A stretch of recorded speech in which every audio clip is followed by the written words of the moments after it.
I don't know if you'd noticed, but I'm a weird pastor. The only time I get invested, I'm dressed, but I am a weird pastor because I have a weird journey. Part of my journey involves a lot of loss, a lot of tragedy, a lot of trauma, and I couldn't really make sense of my faith as I understood it with my life as I experienced it. Have you ever been there? I think we've all been there. And I was having a conversation. He's a friend of mine, good friend of mine. He's not a Christian, and he's a really good friend, and we have really good, honest conversations. He's kind of a scientist mind, and I really like that about him because I'm a nerd. And we'll have really honest conversations. And he looked at me one day and he's like, I think you're the only honest pastor I've ever met. And I was like, whoa, really? What do you mean by that? And he's like, you're honest with your questions. You're honest with what you don't know about it. And you're not trying to give a pretense about having all the answers. You're just really honest about that. And most pastors that I have met are trying to keep something going, trying to keep, juggling all the balls at the same time without dropping them, kind of a thing, mentally, emotionally, whatever. That stuck with me. And it's like, okay, so that's how someone else has experienced me. That's really interesting. That was kind of flattering as well. Like, there's some authenticity to me that he connected with. And part of the reason I wasn't always just that way, because I grew up very fundamentalist. I grew up in a fundamentalist Pentecostal tradition, like bring your own tambourine to church kind of a Sunday. People dancing in the aisles and tambourine playing and running around speaking in tongues, all that kind of stuff. I grew up in that tradition, but also very much moralistic, very much anti-science, very much like our faith was a conspiracy theory. Everyone was trying to trick us. Everyone out there, the scientists were trying to trick us, the historians were trying to trick us. Everyone's trying to, we have it all figured out. And it's this little tiny little ball of how the world works. And we got it all figured out. And if anyone tells you differently, they're trying to trick you. And so I grew up with my faith feeling like a big conspiracy theory that I had to buy into. And then you have to try and maintain that. But then when you experience things outside of that realm, you don't know what to do with them. You don't know how to label them. You have questions about things. I remember asking my pastor about meditation. I'm like, it's in the Bible, like the Psalms tell you to meditate. Like, how does that work? What do you do? And he just kind of laughed because he didn't know. He laughed and kind of made a joke of it and then walked away. And I thought I had a really serious spiritual question, and my own pastor just like laughed at me and walked away. I have a question that was outside of his little ball of experience of what he knew and what he can control and what he could, keep into like that whole controlling kind of a thought. And I thought, I guess questions are dangerous things. And so I tried to keep my questions at bay as much as I could. I tried to be very performative. I tried to show people what a good person I was. I tried to um, be as gifted as I could. I was the kid as a teenager. I was out in downtown Ann Arbor handing out all the gospel tracts that were in our basement, never touched. I had to blow the dust off of them. And then I'd come back and say, I need more tracts, guys, because I'm handing them all out. And I was very proud of myself for going and evangelizing people, even though they thought I was weird. And I don't think I did a whole lot of good with that, but everyone thought I was cool for doing it in the church, so I continued to do it. I was that way. I was just I will be a people pleaser, and that transferred into my early pastoral career, where I tried to maintain a very entertaining form of being a pastor, have all the answers, kind of a pastor, a little bit friendly towards questions, but I really do have all the answers in my back pocket, kind of a pastor. And I kind of held that way for a while until the birth of our first son, Isaac. Some of you got to meet him on Halloween. He's a precious soul. He's going to be 22, good Lord, in January. That sounds crazy. But we had an ultrasound of him, and they said there's something wrong with his heart. And we didn't know what that was going to mean. They thought it was a heart defect, possibly a disease. And we did a whole journey of open heart surgery at 6 months old, and just watching your baby infant have, recover from open heart surgery. I was like, okay, I can maintain my faith through this. I can I could figure this out. He's recovering fast. And then a couple months later, he stopped growing, and we were pregnant with our second child. And Isaac wasn't growing anymore. He would only eat via breastfeeding. He wouldn't eat any other way. And all of Kara's energies diverted into growing a new human. I guess that's a lot of energy that needs to do that. So he was about 11 pounds at 11 months old, which is very small. He looked like a little old man. He was the cutest thing in the world, really. Um, but it was hard. So we had a feeding tube inserted because he wouldn't eat any other way, and that just wasn't working anymore. And that feeding tube was a botched surgery that ended up into a 17-day hospital stay, and a lot of suffering on his part in watching your child suffer again just a few months after open heart surgery. I was like, man, okay, I think I can keep my faith intact for this. We stayed in the hospital 17 days. Over Thanksgiving, people brought us Thanksgiving dinner on paper plates covered in tinfoil, and we ate there in the hospital. And when they let us out, it was halfway through Christmas, and we then got a call from our doctor that said, "Well, we picked up something in some of the tests that we ran on your son who's in utero. We got to check it out." So we went in and they did an ultrasound, did a couple scans, and the nurse got up and just ran out after like 10 seconds.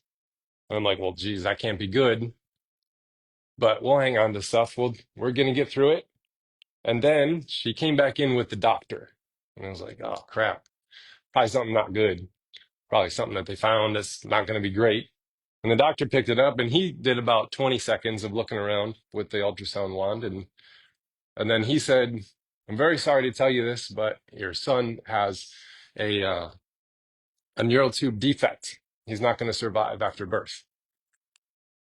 And 2 weeks after we just got out of a 17-day hospital stay, that was hard to kind of bear. So we held on to that information by ourselves through Christmas. And then he was born in April and he lived 2 hours and passed away. And I kind of lost my faith at that point, but I was a pastor, so I couldn't tell anyone about it, because what are you going to do?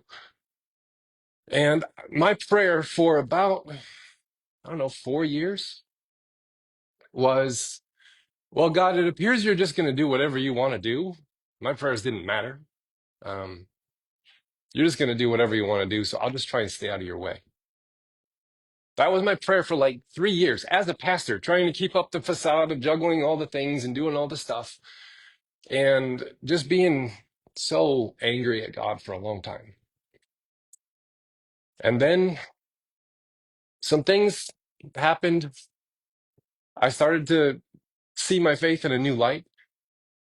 Someone gave me a book called Celebration of Discipline by Richard Foster. And I remember reading it. And these are things that you can do. Like I give you a spiritual practice at the end of every message. That's where I learned how to do that. I didn't know there was a spiritual practice outside of reading your Bible and talking to an invisible person who obviously doesn't answer you. That was the extent of my spiritual disciplines. And then I learned about a spiritual discipline called silence, meditation, celebration. And it was kind of like a doorway into a different way of understanding my faith. And then a friend of mine, he said, I just enrolled in this master's degree and it's in something called spiritual formation. And I really think it's up your alley. You should look at it. And Richard Foster just happened to write that degree.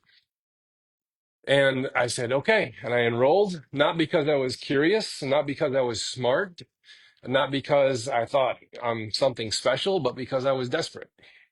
I needed something. And I took a 3-year, 46 credit hour master degree course in the inner life of Christianity. And it did change the way I saw and practiced the book. And I got to meet Richard Foster. It was funny because we had to gather together for like an intensive class session that lasted maybe 4 or 5 days. And since Richard Foster wrote the material for the class, he was present at the first one. And I had flown out to LA and I was in Dick Van Dyke's like neighborhood. There was a monastery at the top of a hill. And I was up there and I sat down in the chapel for the first thing, and in walks this guy with this long ponytail. It's kind of short. It's all gray hair pulled back. And I'm like, that's Richard Foster. Oh my gosh. And he sat down in front of me, about 2 rows up. And he just kind of sat through the entire thing. I had a hard time paying attention because I'm like, oh my gosh, that's Richard Foster. And they ended it. And he got up and left. And then I'm like, I need to say something. And so I got up and I ran out the door. And I ran up to him. I was like, ran right up to him. I like hunted him down, and he turned around and looked at me. And then I just started crying. And I was like, I just need to thank you for this degree. It has utterly changed my life. Like, it's showed me a different side of the faith. And I'm saying this through like sobs and tears. And I just wanted to thank you. And he's like, how about we have breakfast tomorrow? I was like, good Lord, okay. So I had breakfast with Richard Foster, and it was a cool experience. That degree showed me the interior depths of the faith. It didn't answer my questions, but it gave me better ones. And then when I was done with that degree, I was like, I'm not done yet. There's more things. I had a couple of mystical experiences during the degree that did something on the inside of me that I don't know how to talk about because I don't know the words for them, but something happened over the course of that degree. Just knowledge, but also there was a big transformation that happened in me. And then I went for my doctorate degree. Again, not because I'm super smart and I'm just nerdy and all that kind of stuff. Maybe I am kind of smart, but um, I was just desperate. Like, I need to keep knowing more of this stuff. And I completed that course, and um, I felt like I had a depth and a breadth to the understanding of the faith that wasn't merely that little world that was handed to me when I grew up in the little fundamentalist Pentecostal church. And what I learned is that it's a great mystery. Like, I don't really know. I have a coffee cup in the morning that says, the more I study, the less I know. And that's really what I do know, is that it's a great mystery. I don't have all the answers. I don't have a need inside of me to convert a bunch of people to my way of thinking. I believe very passionately that God is enmeshed in everyone's reality. It's just interwoven himself in all of your lives and everybody's life. And it's my job as a pastor not to convert and convince them into my way of thinking and understanding, but to meet them where they are and help them identify how God is moving and working. So I guess that makes me weird. So that's kind of where I am, why I'm here. There's a couple of times I thought I had lost my faith. And I was like, well, boy, I've invested all this money in education and time and career and all this, but it turns out that I am a Christian still, very much so. And I've held on to that. And um, everything that could have been shaken in me has been shaken and off, has fallen off. And now there's like the essentials are left. And the essentials for me is that I have faith that the mystery that cannot be named is God, and that God is love. And that God is interwoven through all of our lives. And it's my job to help people see that. And so there's a couple of tools that we do have when we want to poke at the mystery with a stick. Um, we don't get to understand what that mystery is on this side of things. I'm not going to try and tell you that I have the full understanding of what happens when we cross the other side. I don't know what that's going to look like. I don't know what that's going to feel like. I don't know what we'll experience when we cross through the other side. That's a mystery. That's the great mystery. And I think all of the faiths of the world are trying to poke at that with a stick. But there's a couple of different things that we can do. I'm a Venn diagram nerd sometimes. And so there's 3 sticks that we get to poke at the mystery of the universe with. I want to help you see them. First one, there's the mystery. The first one is theology. This is questions about the nature of God. Like, what is God like? What is true about God? What has God said about us? How does God work in this world? Everyone has some theology about them. Whether they're an atheist, they have a theology that says there is no God, it's all material. To an agnostic that says there might be a God, I don't know what that God is like, to all the different faiths of the world that say this is what God is like. All of those are a theology.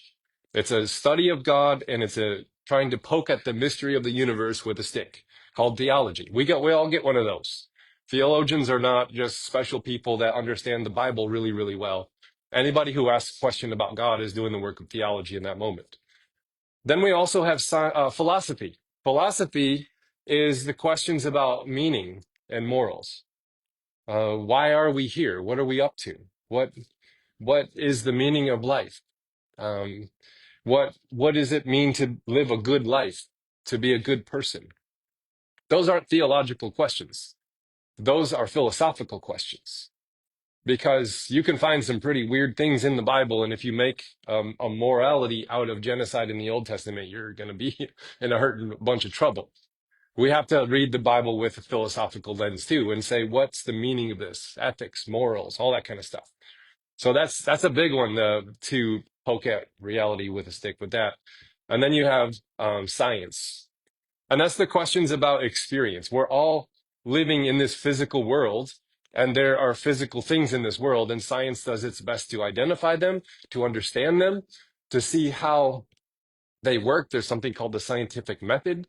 And so these are questions about the human experience of the physical world that we all have.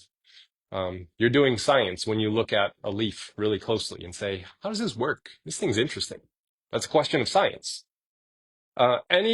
Anyone who thinks that their one stick is the best stick is missing out on the richness of the human experience. Growing up, I thought the theology stick was the greatest stick that you can poke at. And that's the only one you need. The philosophy and the science, that's all a bunch of, hokey whatever. All you need is good theology. I was wrong. That's not all you need. Um, we have three sticks because we are human beings living in this world.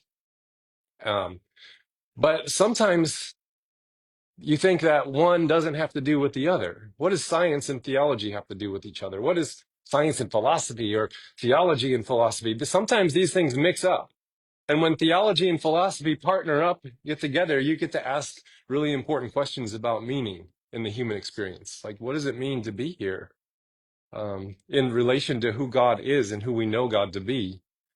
And what is that God like, and what does that mean for our experience? So when theology and philosophy partner up, it can be kind of cool.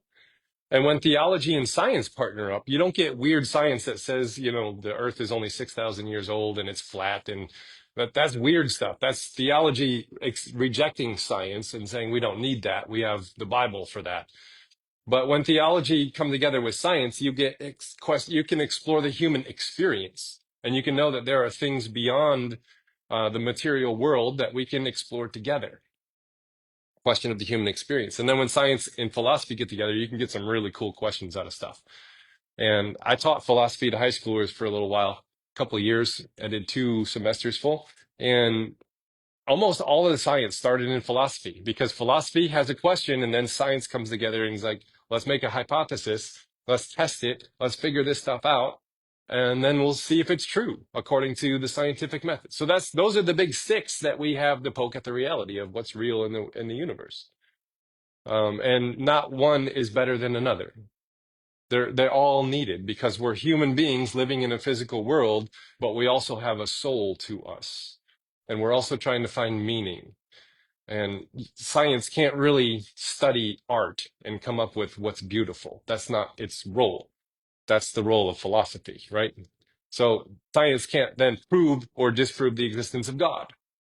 That's not its job. That's the role of theology. So you need all 3 of these things. And so if we are to ask the question, what happens when we die? I think we should ask all 3 of these. We should take all 3 of these sticks in hand and start poking at the great mystery and say, what happens? Turns out we don't know a lot. But let's look at theology. What does the Bible explicitly say about what happens when we die? Explicitly. There's a lot of interpretations of, like, things that we're probably not talking about that.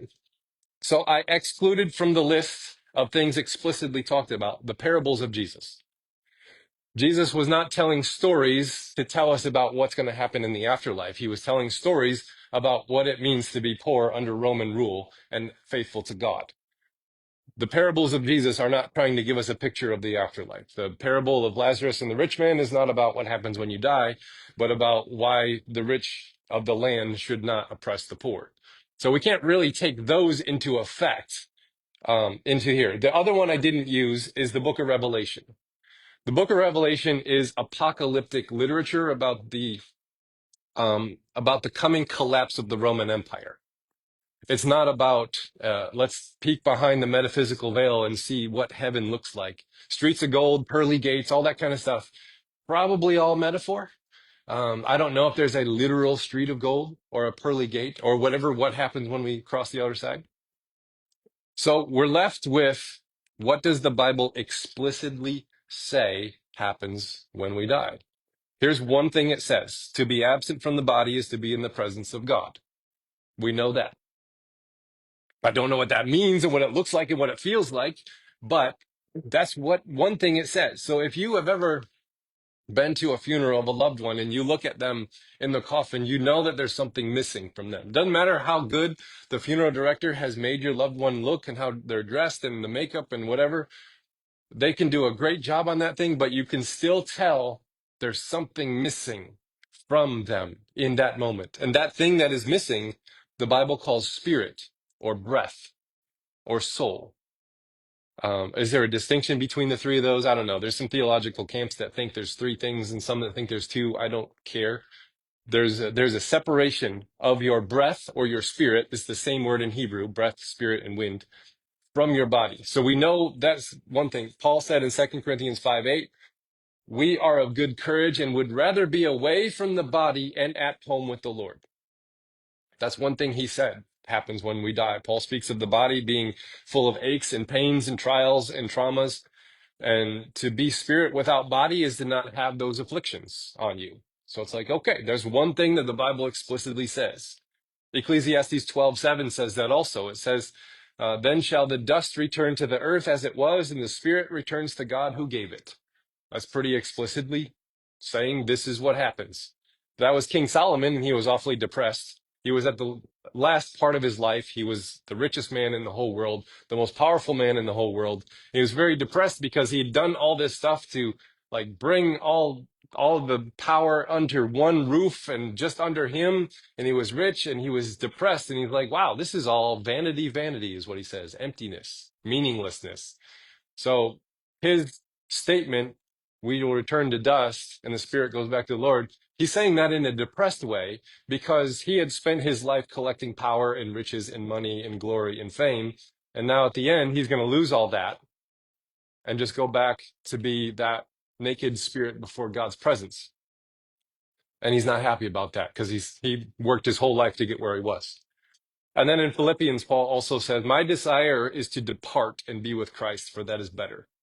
So that's the flip side of Solomon's coin. Paul spent his life, the latter part of his life, working in service to God and people, and looking forward to his end was more comforting because of what he had done with his life, other than King Solomon. So that's one thing the Bible explicitly says, is that to be absent from the body is to be in the presence of God. The second thing it says, hold your horses before you get up in arms. It says there is a judgment. Now, before you get nervous, like, oh crap, we're going there, aren't we? No, we're not. I don't like the word judgment because we've replaced its original meaning with something more like retribution. Like, oh, you're going to get yours now. And that's not it. Paul uses an illustration in Corinthians of a house that we have built. And he says that it will be tested with fire. And if we have used things like hay and wood and stubble, it'll be burned up. But if we have used things like stone and, precious gems and things like that, then it lasts. Um, so the judgment is more of like a life review. Like, all right, what did we do with our life? Did we spend it like Solomon, creating power and wealth and accumulating all this stuff? Or did we spend it like Paul, trying to live like Christ in service of others? So there's a thing. The more we spend on this side of things in Solomon's realm, it's just kind of burned up. And Solomon was a little depressed about that. But the more that we spend on the other side, then we kind of bring more. So you can take it with you. That's funny. You just can't take the stuff with you. But all of the loving actions that we do, we can take with us.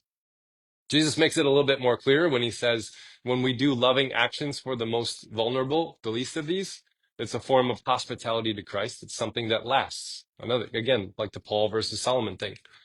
The presence of God, when we die, we enter the presence of God. It can be both comforting and disrupting. That's the thing. Because God is pure love. And if you are used to not being loved, then it's really weird to feel that love. I don't know if you've been in that situation before, like someone actually loves you for you and they don't love you for what you do for them or what you give them, or that's a really weird feeling. Like, what do you mean I gotta like earn your love or something? So if we're very used to controlling or manipulating our image for others, we're going to be unable to do that in the presence of God because love doesn't really care about that, doesn't allow that. And we're going to have to make an adjustment. If we're used to being superior to others, unkind to others, disdainful of others, then we have to be in the same space with those people in eternity. That's going to be uncomfortable and probably require a lot of apology and facing up to how we've treated others and all that kind of stuff in a very honest way. So it's not a retribution so much as a setting things right. It's an establishment of justice. And if we're prone to using violence, physically, mentally, emotionally, spiritually, or theologically, violence, to get our own way at the expense of other people, we can't use those tools in the presence of love. And so the presence of God can be very comforting and it can be disrupting at the same time. And I think that's going to take a little getting used to. But if our MO is love and we step into the presence of love, then it's like it's going to feel a little more at home. If our MO is control and manipulation and violence, and we step into the presence of love, it's going to be a lot of adjustment to happen there. So that's what the Bible does explicitly say about what happens when we pass away. What about science? We can poke at reality with science. This is kind of a fun one. Science knows this: our consciousness leaves the body. Some scientists believe that our consciousness is just like gone and is done. Some scientists are like, maybe it happens, but there are people studying in an academic way things called near-death experiences or actual death experiences. And there is a study in the University of Virginia from the Department of Perceptual Studies that is like cataloging people's experiences of near death or death, and then like fact checking them with the people who are present, because a lot of them are in a medical situation, medical trauma. And then they compile reports of what this feels like, what it looks like, what they say. And the reports are cross-cultural. While some of the experience is conditioned by one's religious or cultural upbringing, there's a lot of common themes. So these scientists have found that some reported being outside of the body and seeing the room or the building they're in. Sometimes they even leave the room or the building, and then when they come back, they can like actually give details of things that they saw on the roof that were there that they couldn't have seen, or details about how a doctor changed his tie in the back room because he got spaghetti on his. So it's different things that they couldn't have known or seen otherwise. There's interesting things that happen there. Some report traveling through a tunnel towards a light to a different place. Some report meeting loved ones, angels, or Jesus. Some report a life review, like Ebenezer Scrooge had to go through a life review with the three ghosts. Most report a feeling of incredible peace and tranquility, like being enveloped in love. And almost all of them come back utterly transformed, healed of traumas, more attuned to spiritual things. And some of them have even become pastors or priests. So science actually pokes with the stick a little bit. That's what they've seen. And then there's philosophy. And we can involve a little bit of theology and philosophy. But one thing that they know is ethics matter. The ethics seem really important to philosophers. What do you call it? Morality, holiness, sanctity, ethics. The more aligned with love we become in this life, the more prepared we are for the next one, is what a lot of philosophers say. Even all the way down to Socrates would say that. Empathy is the ability, these ethics that seem most important to people are empathy, the ability to see and understand another person's suffering as if you were living inside of it, and then act accordingly. Authenticity, the ability to be yourself for who you are, flaws and strengths. Vulnerability, the ability to be honest with others about who you are, because perfect love casts out fear. Justice, patience, mercy, gratitude. These are all things that the philosophers say are most important ethics to start to instill in this life. Because if we're living with any contempt, hatred, or bitterness, it's like, let's work on that now. Let's work on that now because it'll be a lot easier. I like what Thomas Merton said about this. He said, if our life has been a long and patient gaze of love, then we will be able to pass through the door of death and not be changed. We will keep on moving in the same direction. I like that one. The final thing the Bible does say about death is that it's temporary. Just jumping back to theology for a minute. The Christian tradition states the separation of soul from body is not the final state. They call it the intermediate state. And they believe that the fate of Christ is the fate of all of us, resurrection, a reuniting with our body and soul in a new way. I don't know what that looks like when that happens and all that kind of stuff. That's another mystery. But for many centuries, and even still today, a lot of cemeteries bury folks with their feet facing east because of the theology that says when Christ returns, he will come from the east. And so if your feet are facing east and Christ returns, then you get up out of the grave, you're already facing him. It's a weird theology that actually affects how cemeteries, like where they put their graves and everything. So it's really interesting that still happens in a lot of cemeteries. That says that the meek will inherit the earth, and we have a great inheritance in Christ. The last shall be first. All of this stuff are resurrection theologies that say that death is not the end, and the intermediate state is temporary. Resurrection occurs, and when God comes to make all things right and new, whatever that looks like, the rich and the powerful of this life don't get to be in charge of that life. The last shall be first. The meek will inherit the earth. And that is the great inheritance that Christ speaks of, Paul speaks of in Ephesians. That's our great, and if you're a slave, like a quarter of the population of Ephesus was slaves, and you hear that you got an inheritance, it's like, whoa, that's new. I thought only rich people had that. So he's doing some really fun stuff with that. So many early Christians had no fear of death at all. They just lined up for martyrdom. They're just like, well, Christ has transformed death into a gateway to more life. So why not? And it was rather interesting. So that's what the Bible explicitly says, is what science knows about it right now, and some philosophical things that we can kind of poke at. So if you don't have all the answers, join the club. Nobody does. It's a great mystery. We have no idea what it's going to look like, but love is on the other side.